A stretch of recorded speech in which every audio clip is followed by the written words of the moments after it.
Hello दोस्तों, स्वागत है आपका हमारे YouTube चैनल पर। दोस्तों, आज के इस वीडियो में हम आपको दिखाएंगे ठेकेदार या मिस्त्री का कुछ नया अजूबा चमत्कार।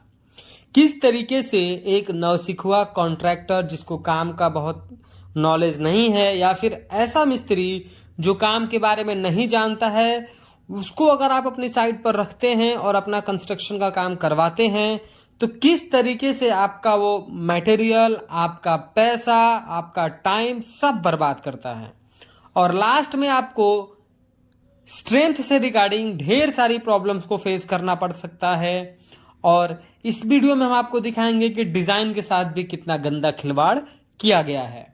इसीलिए आपसे बार बार कहा जाता है कि जब भी आप घर बनवाएं, आप इतना पैसा लगाकर घर बनवाते हैं लेकिन आप इंजीनियर्स को हायर नहीं करते हैं। आप थोड़े पैसे दे करके इंजीनियर्स को हायर करिए, उससे एक ड्राइंग बनवाइए, उसके सुपरविजन में ही काम करिए। जैसा आप इस वीडियो में देख सकते हैं, इसमें कुछ 3-4 बड़ी मिस्टेक करी गई हैं। सबसे पहला मैं आपको मिस्टेक अगर बताऊं तो आप कॉलम को देख सकते हैं। मैं आपको कॉलम को दिखा रहा हूं यहां पर एरो के माध्यम से कि यहां पर कॉलम का अलाइनमेंट पहले आप देखिए, यानी कि कॉलम जो बिल्कुल एक सीध में ऊपर होनी चाहिए, पहले आप उसको देखिए।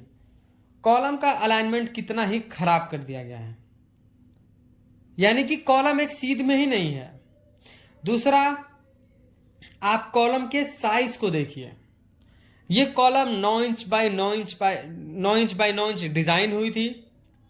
उसके बाद मिस्त्री ने जो काम किया है वो बिल्कुल भी 9 इंच बाय 9 इंच का कॉलम नहीं दिखाई दे रहा है। आप देख सकते हैं कि पहले यहां पर क्या कर दिया गया कि दीवार को बना दिया गया, ब्रिक वर्क पहले कर दिया गया, फिर कॉलम की कास्टिंग करी गई, जिसकी वजह से क्या हुआ कि कॉलम को प्रॉपर स्पेस ही नहीं मिला। बहुत सारे मिस्त्री जब ब्रिक वर्क करते हैं तो वो कॉलम के जो फेस होते हैं उधर कितना उनको मार्जिन छोड़ना चाहिए वो नहीं छोड़ते हैं। यानी कि अगर 9 इंच बाय 9 इंच का कॉलम है तो कितना उनको मार्जिन छोड़ना है, यानी कि 9 इंच उनका स्पेस बचना चाहिए। लेकिन यहां पर मिस्त्री ने 7.5 इंच 8 इंच ही छोड़ा है। वो एक तरफ से जिधर कॉलम का फेस है, अगर उधर से प्लम्बाव लेकर काम किया होता तो प्रॉपर वो स्पेस को छोड़ा होता, लेकिन कॉलम की साइज प्रॉपर नहीं है। अगर आप कंस्ट्रक्शन कर रहे हैं फ्रेमिंग स्ट्रक्चर, यानी ऐसा कंस्ट्रक्शन जिसमें लोड को बीम कॉलम के थ्रू ट्रांसफर करना है, तो उसमें कॉलम का एक इंपॉर्टेंट रोल है, क्योंकि आपके स्लैब पर आने वाले सारे लोड को कैरी करके वो फाउंडेशन तक पहुंचाता है। और उसका आप हाल देख सकते हैं कि वो आरसीसी कितना इंपॉर्टेंट मेंबर है और उसको 9 इंच बाय 9 इंच बनाने के लिए कहा गया था। अब उसका एकदम काम खराब कर दिया गया है। यह बिल्कुल भी सही तरीका नहीं है। यही मिस्टेक होती है जब आप एक अच्छे ठेकेदार का चुनाव या अच्छे मिस्त्री का चुनाव नहीं करते हैं। देखिए यहां पर किया क्या गया कि अगर पहले ब्रिक वर्क ही कर लेना था तो ब्रिक वर्क करने के बाद प्रॉपर स्पेस छोड़ा गया होता, शटरिंग करी गई होती, उसके बाद किया गया होता। लेकिन जब आप इस तरीके से कंस्ट्रक्शन करते हैं तो आप कवर ब्लॉक नहीं लगा पाते हैं, आप प्रॉपर शटरिंग नहीं दे पाते हैं, वाइब्रेटर नहीं चला पाते हैं। इसी की वजह से इस कॉलम का ये हाल है। इस कॉलम में आपको हनी कम्स दिखाई दे रहे हैं, इसकी साइज और शेप खराब हो गई है। इस तरीके के कॉलम बिल्कुल भी कंस्ट्रक्शन में एप्लीकेबल और यूजफुल अब नहीं है। तरीका यह था कि पहले कॉलम बनाया गया होता, पहले कॉलम की कास्टिंग करी गई होती और कॉलम की कास्टिंग करने के बाद ब्रिक वर्क किया गया होता तो प्रॉपर वाइब्रेटर भी चल पाता, कवर ब्लॉक भी चल पाता, लग पाता। क्योंकि पहले ब्रिक वर्क करने के बाद आप जब आप शटरिंग करते हैं ना तो उसमें आप वाइब्रेटर नहीं चला पाते हैं, क्योंकि वाइब्रेटर आप चलाएंगे तो उसकी सीमेंट की स्लरी बहने लगी कि आप अच्छे से शटरिंग नहीं दे पाते हैं। तो ये एक पहली मिस्टेक है जो कॉलम के रिगार्डिंग है। आप दूसरी मिस्टेक देख सकते हैं प्लिंथ बीम में। भाई ऐसा कौन सा ये प्लिंथ बीम है, ये तो मुझे बिल्कुल भी समझ में नहीं आ रहा है। पहले तो आप ये देखिए कि प्लिंथ बीम को जो है 4 फीट 3.5 फीट 3 फीट अराउंड इसको रोड लेवल से उठा करके बनाया गया है। ठीक है, इसमें कोई प्रॉब्लम नहीं है। लेकिन प्लिंथ बीम की आप साइज देखिए, कहीं पर 4 इंच कहीं पर 5 इंच। भाई 4 इंच डेप्थ 5 इंच डेप्थ की कोई प्लिंथ बीम नहीं होती है। मुझे तो यह सोचने में मजबूर हो रहा हूं मैं कि इसमें सरिया क्या यूज करा गया होगा और कितने सरिये यूज करे गए होंगे।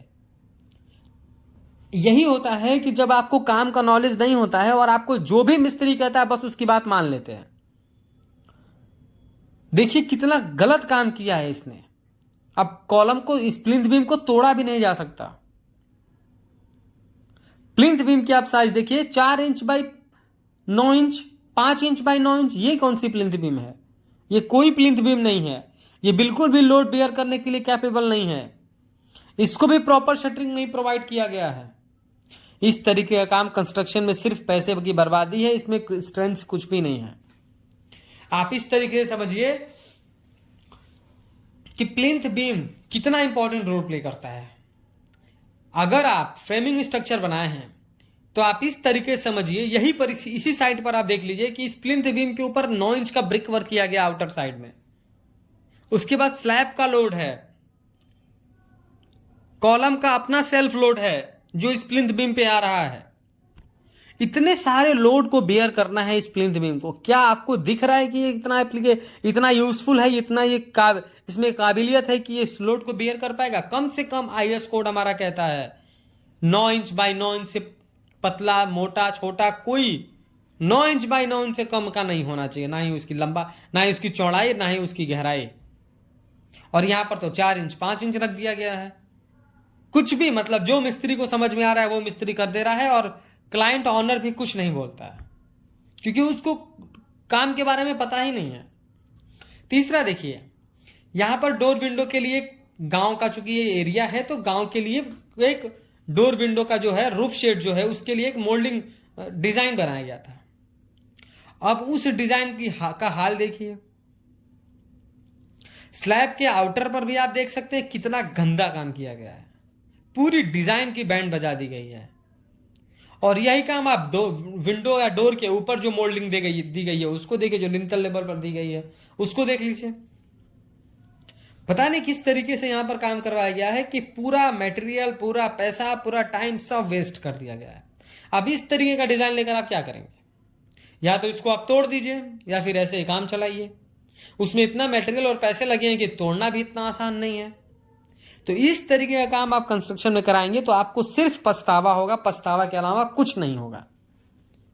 तो ये था एक ठेकेदार और मिस्त्री द्वारा किया हो गया चमत्कार, जो मैंने आपको वीडियो के माध्यम से समझाया। अगर आप भी अपने साइट पर इंजीनियर हायर नहीं करेंगे तो इस तरीके का काम आपका भी कॉन्ट्रैक्टर कर सकता है।